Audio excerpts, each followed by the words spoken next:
तो देखिए क्वेश्चन है सही सुमेलित कीजिए। एक तरफ अनुच्छेद है, दूसरी तरफ विषय है। कह रहा अनुच्छेद 51 का उपाधियों का अंत, अनुच्छेद 14 मूल कर्तव्य, अनुच्छेद 17 अस्पृश्यता का अंत और अनुच्छेद 18 विधि के समक्ष समता। तो आंसर कह रहा है क्या 2 4 1 3 1 सही है, या 1 2 3 4 सही है, या 2 3 4 1 सही है, या 2 4 1 3 सही है। चलिए देख लेते हैं। तो आपको पता है अनुच्छेद 51 का इसमें आपके क्या है, मूल कर्तव्य यानी फंडामेंटल ड्यूटीज है। और यदि आ जाए ये किस भाग में है, ये भाग 4 के काम में है। और जब संविधान बना था तो एक भी मूल कर्तव्य नहीं थे। इन्हें 22वें संविधान संशोधन 1976 में सरदार स्वर्ण सिंह समिति की सिफारिश पर जोड़ा गया था। पहले इनकी संख्या कितनी थी, 10। अब कितनी है, 11।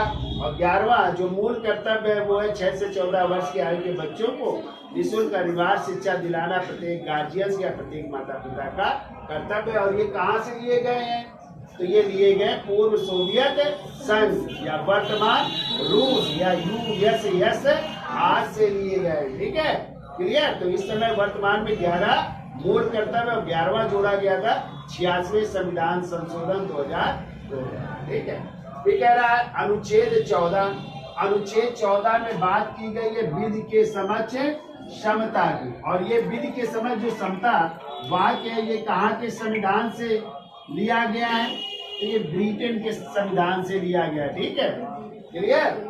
ये कह रहा है अनुच्छेद 17, और अनुच्छेद 17 में बात की गई है अस्पृश्यता के अंत की, या इसी कह सकते हैं छुआछूत के अंत की बात की गई है। ठीक है, छुआछूत के अंत की बात की गई है अनुच्छेद 17 में। और अनुच्छेद 18 में बात की गई है उपाधियों के अंत की।